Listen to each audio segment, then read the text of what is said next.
From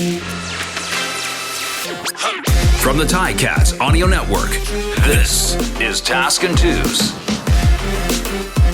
Hey, Ticats fans, welcome to Tasker and Andy. I'm Luke Tasker, joined by my former teammate Andy Fantuz every week for our weekly update.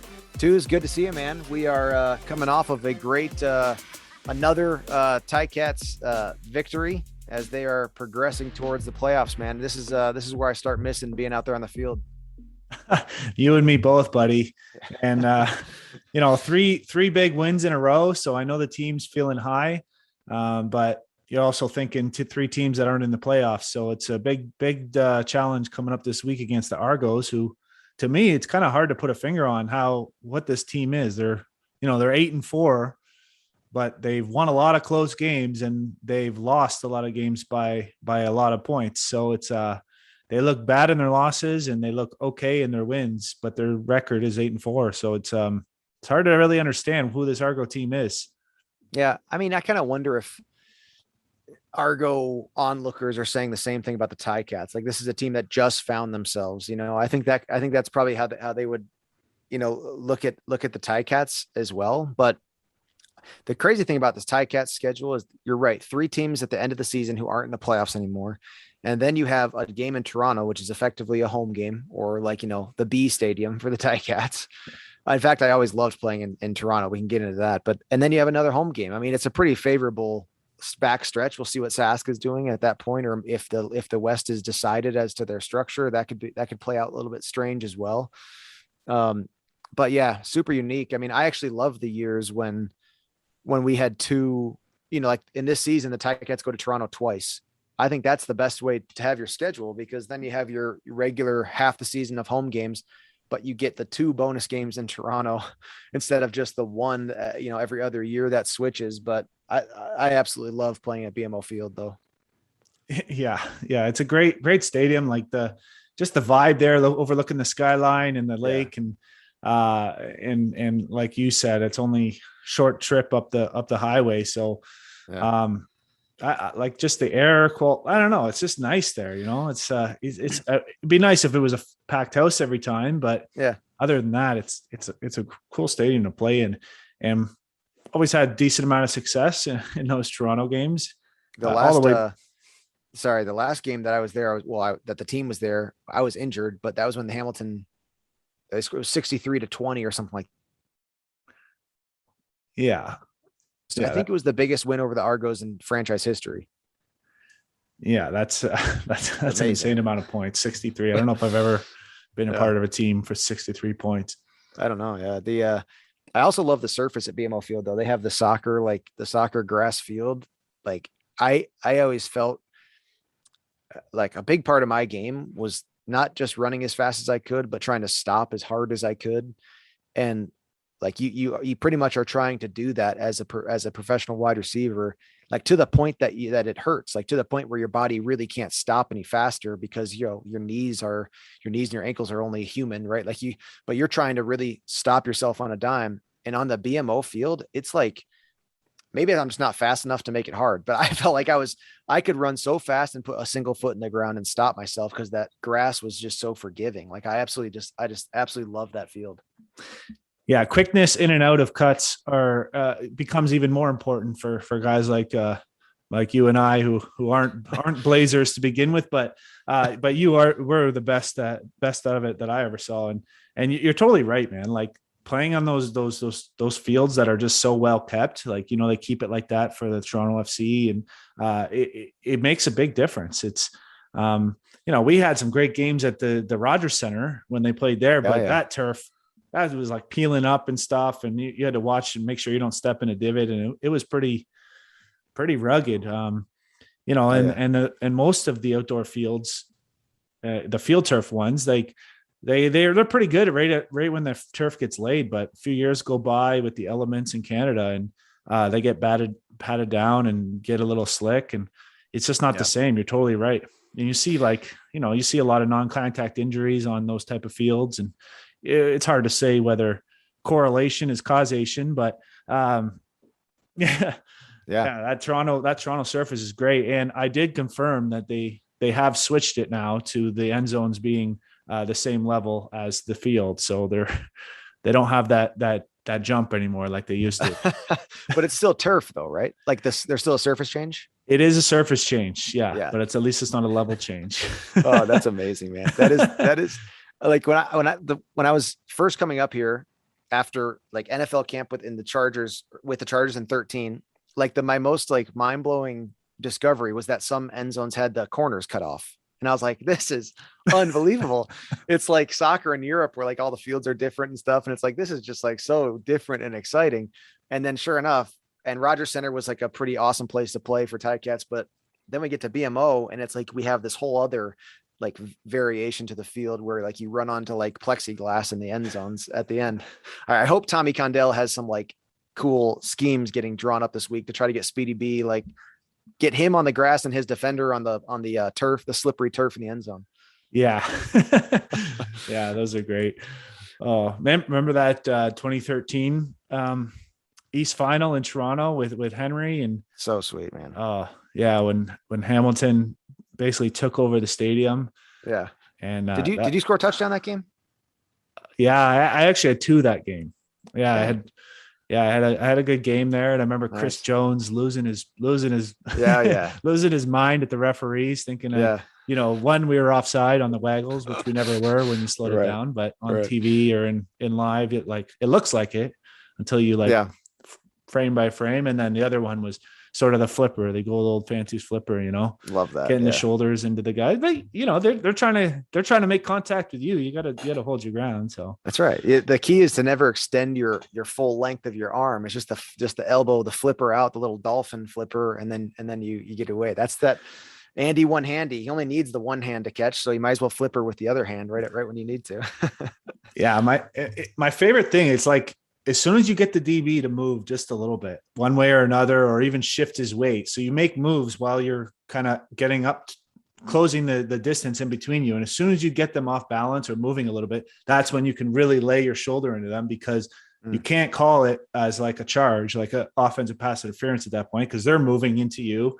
And then you totally get them off balance. And then it's just like, all you have to do is make contact and break away. And you don't even need the elbow most of the time if you do get them off balance. And we saw that. I saw that in the Winnipeg and Montreal game, Darwin Adams, he had the good old, like he did a double move against Winston Rose the other night, and the ref called it. And I'm thinking there's no way that's pass interference. Like he was just running and Winston tried to cut him off because otherwise he was going to run past him for a touchdown. Yeah. And they made contact and Rose fell and he made the catch on a curl or a comeback route. But anyway, it just. Well, you were the clinic tape of using your body leverage downfield, and the options over the middle. We were that like 13, 14, 15 years, man, it was awesome. You and I could have 20 catches combined for like 180 yards total, but it was difference making. Like we would, it was what mattered to the game. That East final, 2013, that was my first game back. I had only been in Canada for like a total of 6 weeks. And my first game back after I tore my meniscus, and I think I only had 2 catches in that game, but we played good. We won. We were underdogs, but that was my first game back. Having my previous game was also in Rogers Center earlier that season, and you said his name, Hank Burris, threw me my first CFL touchdown pass. I still got the football that Drew Stroshine, not autographed, but drew with Sharpie on it. That was my first pass, and it was I was going towards the end zone in Rogers Center. I always loved playing there, and I caught Hank Burris threw me a back shoulder on a seam ball to the field side, like running up the hash, like back shoulder right at the goal line. The defender was on the ground. It was like just such a beautiful, beautiful play. And I looked this up to start here. Hank Burris, the year that Hank Burris started his CFL career, I was 6 years old. How amazing is that? Oh, like, dude, what a legend. I was 6 years old. My dad retired from the CFL or from the NFL that year. He had just started his CFL career out West. I think he was in camp with the Packers or something like that before he came up here. And then sure enough, all these years later, he's the guy who throws me my first touchdown. I thought it's just such a cool crossing of generations of CFL. Not that he was done then. He then went on to beat us in the Eastern Final and win a Grey Cup after. So he wasn't even close to being done at that time, but still. Hank's one of my favorites. Just a character of his own. Yeah. Well, only Hank, for all the listeners, you think Smilin Hank, is he always like that, or is it just a front for TV?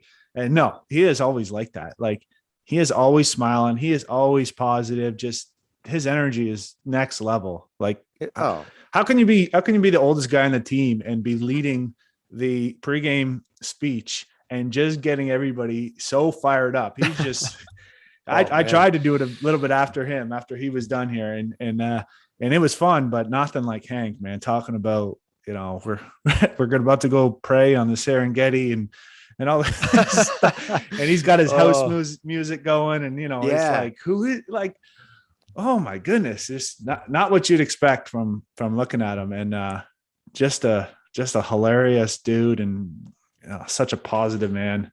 Dude, I remember 13 was the only year I got to spend with him, because I think he got picked up in the expansion draft to Ottawa, or however he ended up going out to Ottawa after that. But I just loved that I got a chance to play with him. You're so right, man. Like, he has the energy of the youngest guy on the team, and he was the elder by he had at least a couple of years on Tim O'Neill, who was then the second oldest on our team. But Tim was the opposite. Tim's attitude was like a 60-year-old, whereas Hank had the attitude of a 21-year-old, but he was the oldest guy. I remember we lost the Grey Cup at 13 and got our heads kicked in Saskatchewan. And then the next day we're back in the facilities, and Hank's exit meetings, he's got a beer in his hand. He's just smiling. He's like, whatever, still a professional football player for a living. So, how bad can it get? He was an absolute legend, man. My first interaction with Hank was that year, 2013, was when our bus rides to McMaster, because we were locker room at Jarvis. Not like, I love the fact that we weren't taking like a tour bus or whatever they're called. Like, we were on like the Hamilton city buses going to like a whole bus, but it was still like a city bus going to McMaster to bus. And when you were a rookie that year, it's actually an awesome thing, because there was like 15 minutes of just like nonsense with teammates on the bus that, it just gets guys close. Like you mentioned in previous, Bakari's like putting like a Reebok symbol on his helmet in tape, like over top of the Ticat. But if you were a rookie that year, you had to go sit in the center of the bus. And this is like the Hamilton city buses that are like not double decker, but like double long. So like you got two bus cabs that have like this, like that circular like hinge in the middle. So like an accordion. Yeah.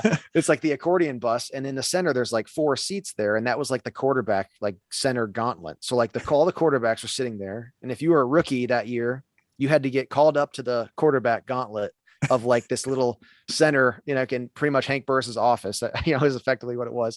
And so as the rookie, you sat there and you had to get the trivia questions from all these quarterbacks, and to see if you were passed, like if you're smart enough to be a rookie on the team or something like that. So one of my favorite question though, is that, let's see, Dan Lefevre, old Dan Terrence Lefevre, asked the question, over under in Hank Burris's 4 years as a starter at Temple, how many games did he win? And the over under is 4. And so you're thinking, come on, this guy's played 20 years in the CFL, and like he couldn't win more than 4 games in college. And of course, everyone says over, because they don't want to like be wrong about that. If Hank's sitting right there, and sure enough, Hank went like 3-20 or something like that, or 3-35 as a starter at Temple. Like he had some miserable college career. And so that was one of the trivia questions that every rookie got asked right in front of Hank Burris. Oh, just legendary. It's amazing, man. It was so good. And it's crazy. This is mind blowing. Jeremiah Mazzoli was sitting right there, like still out there leading the Ticats to the Grey Cup after all the things that have happened in his career. And he was like 3rd string or 4th string quarterback with Hank Burris right there Jeremiah probably remembers my rookie interview in that bus circle.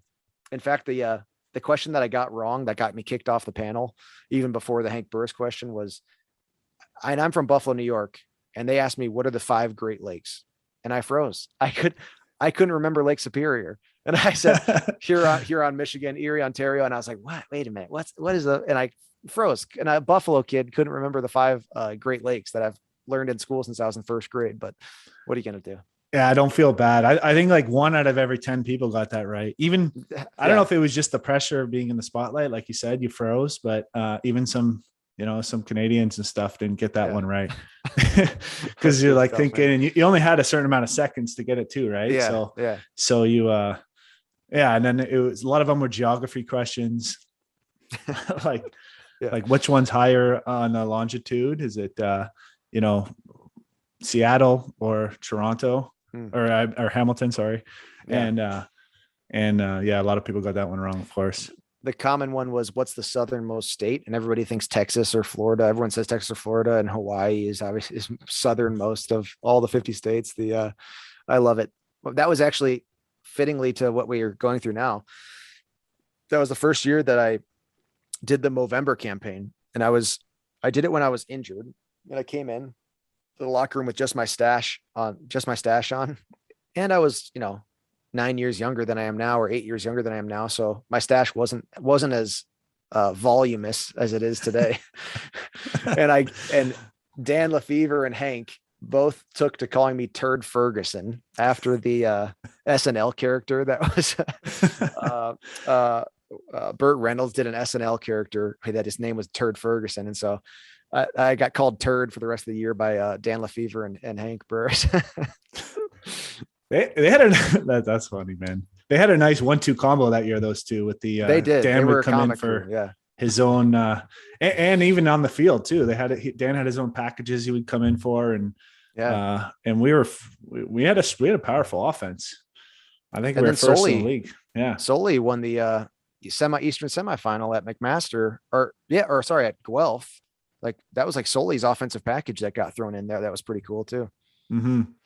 Another guy on that bus. Remember when we were like driving down King Street to right before we got to, right before we went over the highway, and there was that house on the left that the fans would always be out there because they knew what time we'd be going by, and of course like Stala, Stala, my gosh, David Stala, Sticky, another legend in himself. And the one day he actually took off his practice jersey and threw it out the window to these fans who were there to greet us every single day after day. And then from then on, for the rest of the year, every single day they're wearing his jersey as we go by, and we would honk and everybody would cheer at him. And and that's amazing, man. He shows up at practice without a practice jersey, and coach is like, Kent, he's like, what the heck, man? Dave, what's going on, man? Gotta get your jersey, Stala. It was like, oh man, somebody stole it from me. that same week, my first week getting into practice there, Stala, like I didn't know who he was. I knew he was a receiver, like he was in our meetings, but like I didn't think that he was like the Swiss Army knife of the CFL, like could kick like 50-yard field goals. And so like totally casually walks up to me and he goes, "Hey, I'll bet you $20 that I make this field goal." And it was like a 40-yard field goal right after practice. He would just set the ball like up on the turf. And I go, "Sure, fine." Of course he makes it like totally just like, not scamming, but hustling me like for $20, like get an easy 20 out of the rookie. But I went into the locker room that day and paid him $20, and he just laughed. He took it and he said, come to Westtown tonight, to have a beer with us. And he was just a unbelievable vet who, like, I think truly like embodied that age of the CFL. Like when our Jarvis year, I wonder how this was early in your career at Sask. In our Jarvis years, like if you were in the facilities at 4 p.m., you were the last guy there. Like that was it. Like everybody was cleared out. And like you go to Tim Hortons Field at 4 p.m., like there's still half the team there, just like hanging around. Ice bath treatment goes on and on and on. And there's so many guys getting treatment. And I mean, you do what you got to do, but there was something about the like energy of the team at Jarvis where like you just do your business and you get home. And we went to the Grey Cup. It was like, it wasn't like a work harder, not smarter type of thing, which sometimes I wonder if the world of modern football, people people fall into this mentality of just grind for the sake of grinding. Like if you're not doing anything wrong, so long as you're the last person there. Where I feel like early on, like when I first got to the CFL, I was like, this is amazing, man. You just practice, you watch your film when you got to watch your film, and then you go out there and you ball. You just play as hard as you can. And it is what it is. It was like such a beautiful, like freeing thing when I got there, and guys like Stala embodied just like the classic, just like, let's go make plays kind of Canadian football. Yeah. Yeah. He was always going to be ready to play. He knew his assignments. So he was a guy you could count on. That's why he was always on the field. And you get a lot of turnover at the receiver, and a lot of guys come in who just have a ceiling like no other, but Stala would still be out there ahead of them because you ask the quarterback, who do you want to throw to? Stala. Like, obviously I want to throw to Stala. He's going to catch it. He's going to be in the right spot. And I don't trust these other guys yet, so they had to earn their right. Quick story about what you just said though. Like a guy named DJ Flick, you probably don't know him, but he was a Hamilton receiver and an all-star, CFL all-star, and then he came to Saskatchewan in 2007. So he was the W on our team, and he must have caught 20 touchdowns on fade routes. He was a tiny guy, like your size, like not that you're tiny, but you know what I mean, like shorter guy, but just could run a fade route like nobody else. And Kerry Joseph kept counting him for touchdowns. Anyway, he ended up winning the Grey Cup with us. So key piece to our offense, but he was a true believer that you should not train at all in the off season at all. He's like, no training. That's what training camp's for. He's like, if you train in the off season, you're going to get burnout. So he would come to training camp out of shape and spend like 3 weeks getting into shape, and was just that naturally gifted that it worked for him. And I don't think that really works nowadays. I don't recommend anyone do that. But still, that is a beautiful thing. I mean, those days are gone, yes, but how sweet is that, man? Yeah. I do believe that you need to, pace yourself and go through phases and have recovery time, even recovery weeks in training, because you can't stay, you can't go 100% all the time. But anyway, you're right. It's totally different era. And it certainly made me think about something. I'm not going to say I ever took his advice, but it was wild. Like, what do you mean? You literally don't train at all? Like, you don't work out once? And he's like, oh, maybe run a little bit a week before training camp. I was like, I don't know. Dude, that is such an amazing thing. I remember, like, I just you can sense like the mentality changed as like like all of a sudden 1 year, 4 of the teams in the league had a brand new stadium. 5, I guess. So all of a sudden, like throughout my career, like the whole league changed over.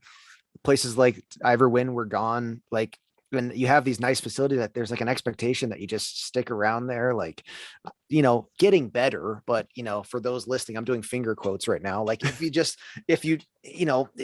just around there sitting around, you got to mentally like get away from the thing. And it's the CFL has this interesting rule with the Players Association where there's only 4.5 hours allowed of team structured events. So it's not truly 4.5 hours of work day. You get in there an hour or two before, and then when it's done, you do what you got to do. But by the end of my career, I was like, man, you got to really mentally like be fresh every day.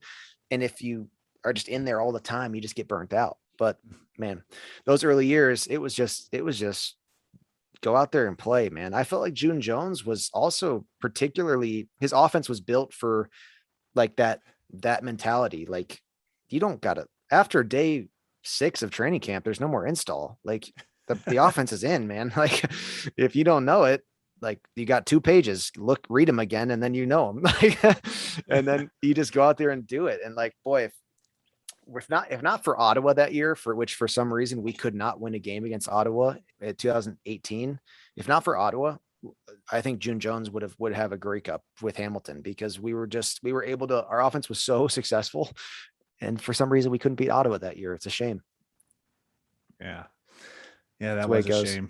It was fun. Yeah. But yeah, Hamilton's got a great chance to really make their claim and set themselves up.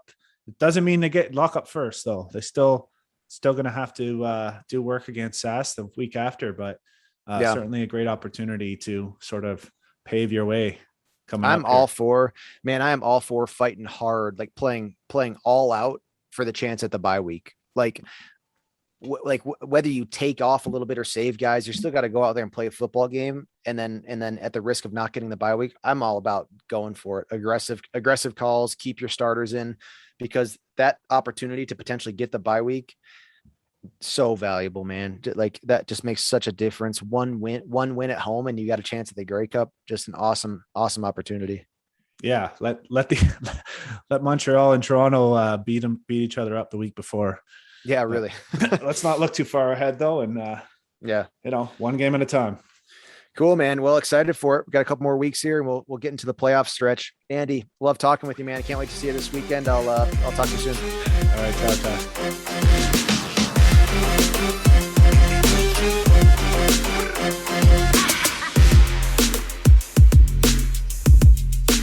Task and Tuz. Like and subscribe to hang with them weekly.